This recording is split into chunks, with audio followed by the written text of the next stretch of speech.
My name is Kai Werner, and I'm a career peer educator at More Career Services. We appreciate your time and willingness to share your insights with all the students here at UL. I'm Briana Buckles. I'm the Global Director for Sustainability at Yogi Tea here in Eugene. I graduated from the MBA program at University of Oregon in 2019 from the Center for Sustainable Business Practices. Can you tell us about your career journey since graduating from the University of Oregon? It's a bit of a funny story, actually. I've got a little bit of some overlap between my time at University of Oregon and my current job. While I was in my second year in the MBA program, I got connected with a mentor at Yogi Tea because I was interested specifically actually in international supply chain sustainability. At the time, I had no idea there was this company right here in Eugene that was doing that, right? A tea company that buys ingredients from all over the world. And so while I was in school, that's what I was nerding out about. That's what I was excited about, and got connected to the sourcing director at Yogi Tea. She hired me to start working at Yogi part-time on her team while I was still a student. I was working 30 hours a week at Yogi while I was finishing my second year of the MBA program. At Yogi, we had never had a full-time sustainability person before. I started taking on a lot of those responsibilities and was just super excited and taking on a lot of that work. And so it kind of just worked out. Once I graduated, the timing just really felt right on both sides. I ended up taking on a full-time role as a sustainability manager in the fall that year.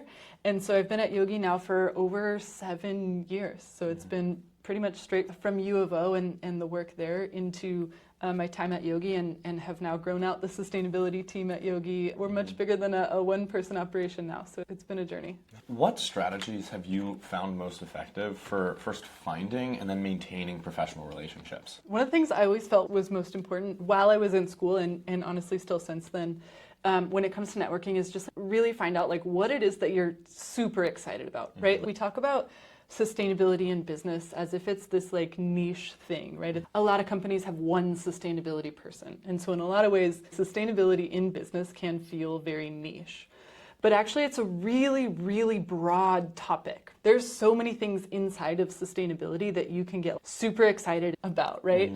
It's not just oh, I'm a student studying sustainability and I want to talk to you like a person who has a sustainability job, and that's what we have in common. To me, it was always important to go deeper than that, right? Is it sustainable transportation you're excited about? Is it renewable energy you're excited about? Waste avoidance, recycling? Is it food sustainability, farming and regenerative practices? There's so much you can get excited about, right?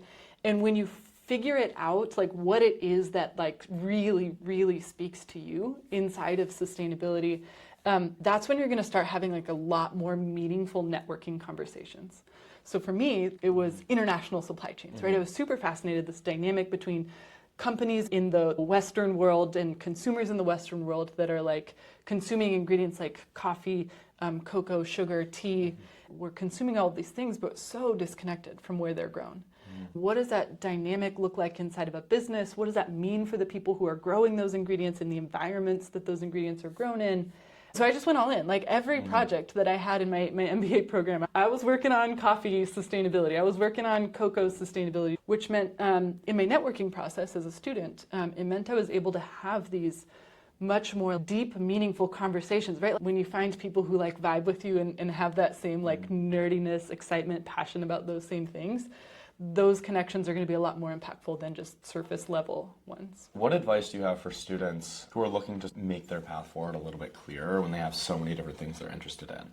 One of the most impactful parts of the MBA program here was that we really did have the opportunity for a lot of exposure to different professionals who are doing different things. The more you hear from people and what they're doing and just understand from other professionals what's out there, I think business schools in general just do a good job of creating that exposure. Yeah. And so taking advantage just to really start hearing from real people doing the real things, because it's just going to give you a lot better insight than what you're going to learn just in the classroom. Who has had the biggest impact on your professional journey and why? It's always been the mentors who took the time to actually see me. When you're trying to figure out what to do for work, for a job, for your next step in your career in life, and it's really hard to find a mentor that resonates with you, that really is actually providing good advice and is looking out for you.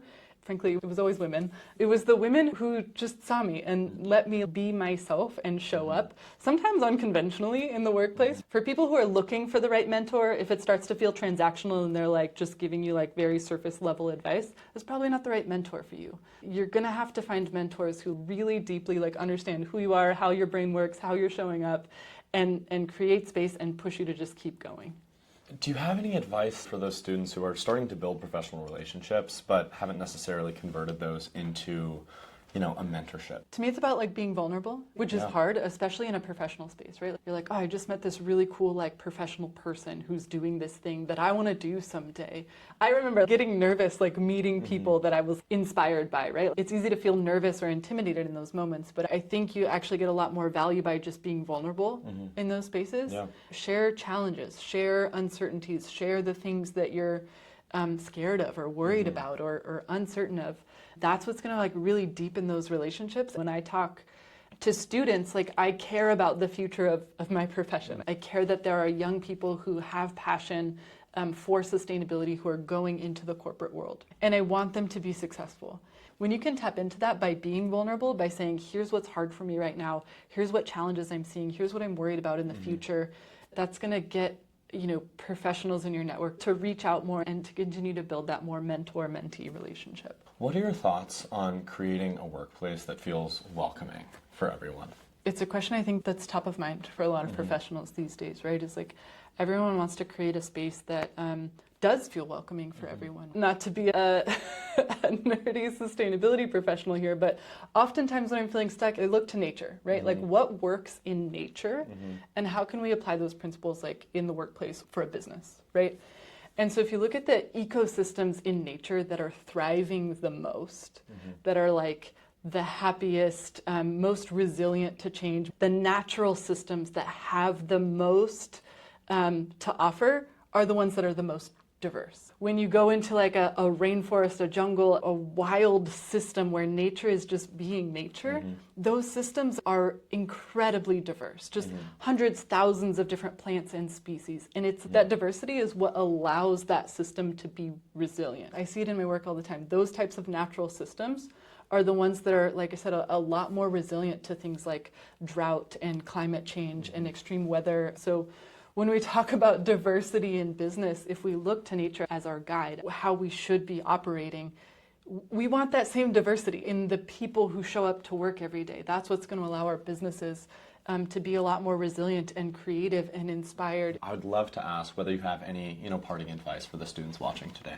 If you're interested in a career in sustainability, as a young person trying to come into this industry or into this workspace, it's challenging for sure. A couple of the best skills you can have as a sustainability professional, especially at the entry level, is one is, I hate to say it, but it's Excel. There's never a day in sustainability work where you don't need some sort of data analysis, especially at entry level positions. That's what every sustainability team needs right now, is someone to help manage the data analysis side of things.